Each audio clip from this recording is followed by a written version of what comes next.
And Nick, welcome to Weekend Mornings. Thank you very much, Glenn. Thanks for inviting me here to Money FM today. Yeah, it's great to have you here. Nick, I gave that little brief introduction, but tell us more about EGN and what it is and how it works. Well, it's really a network of peers. And what we do, we facilitate these groups. And we also put them together with matching peers. So we call this internally the group DNA, where we basically are ensuring that we have executives at the same level.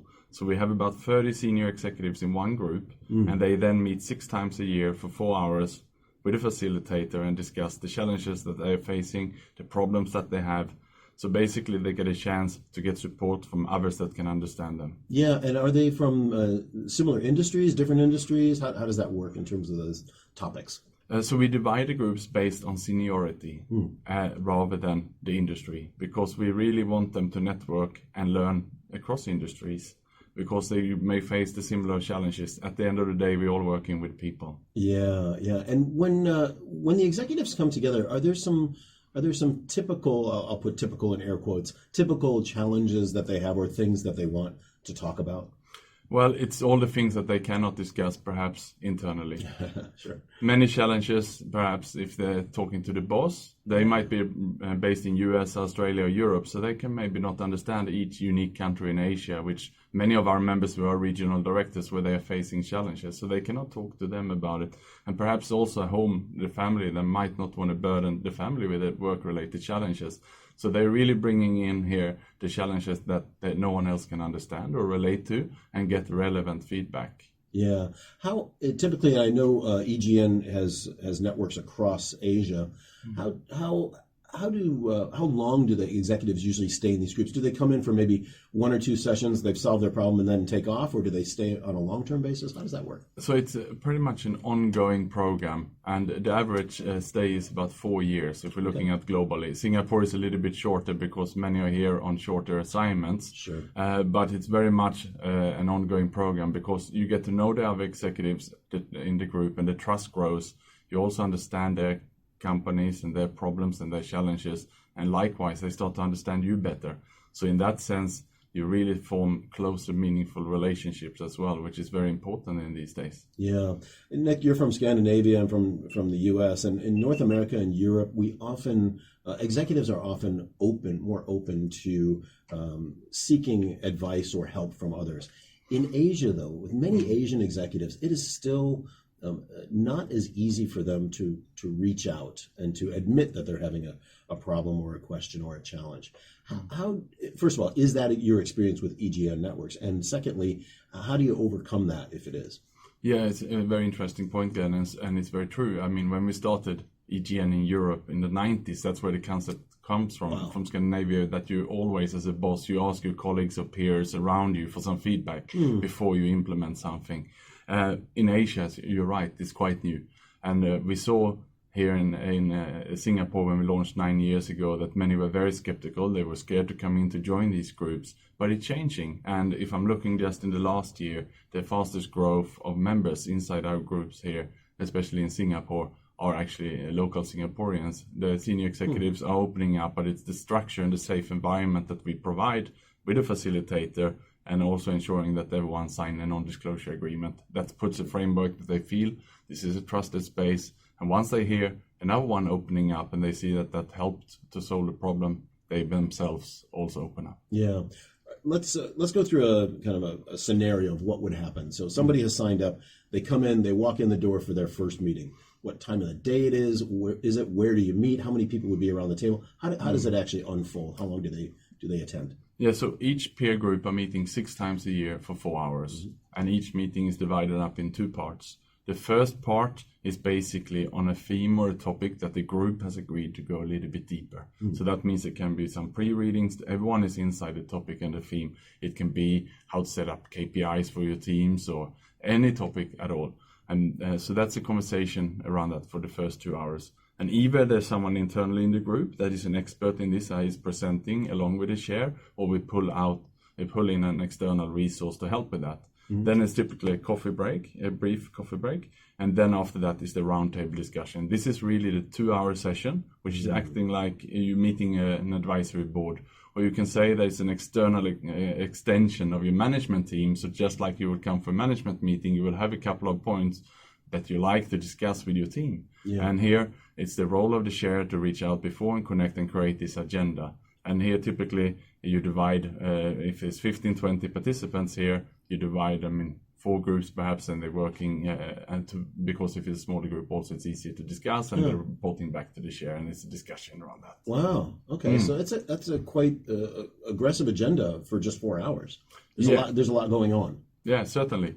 Yeah. And that's why you need 6 sessions in a year for 4 hours, because not every time the focus will be on you. Sometimes it's you are helping others where you have your expertise, and next time you might put yourself in a hot seat because you have a burning issue that you need some help with. Yeah, and is it typically, I know people can come and go, but would it typically be the same group over the 6 sessions throughout the year?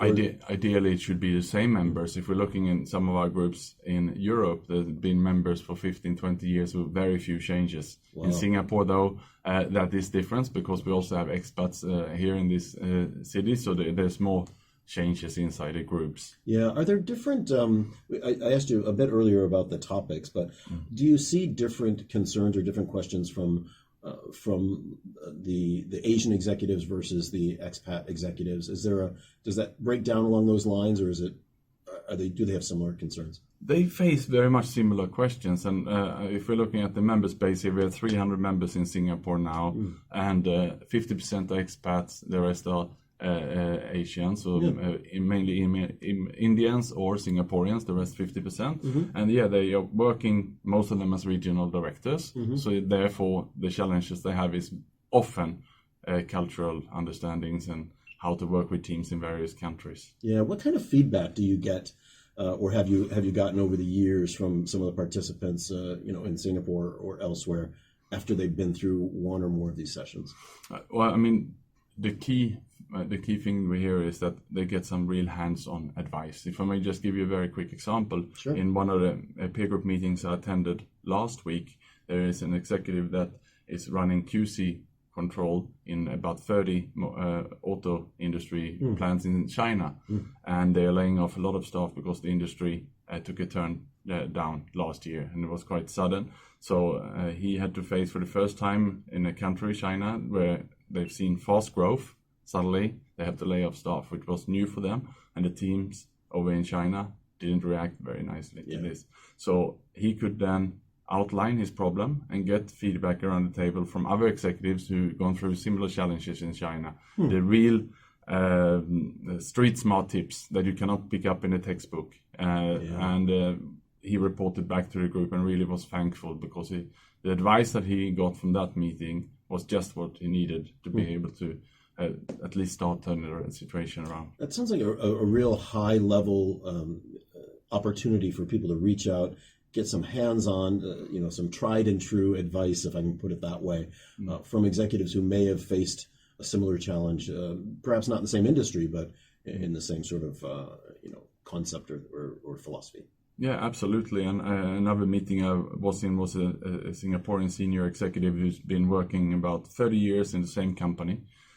He had a personal dilemma, and he had such a trust in this group that this was where he wanted to mention it. Obviously, he couldn't talk to his company internally saying that he has an external job offer.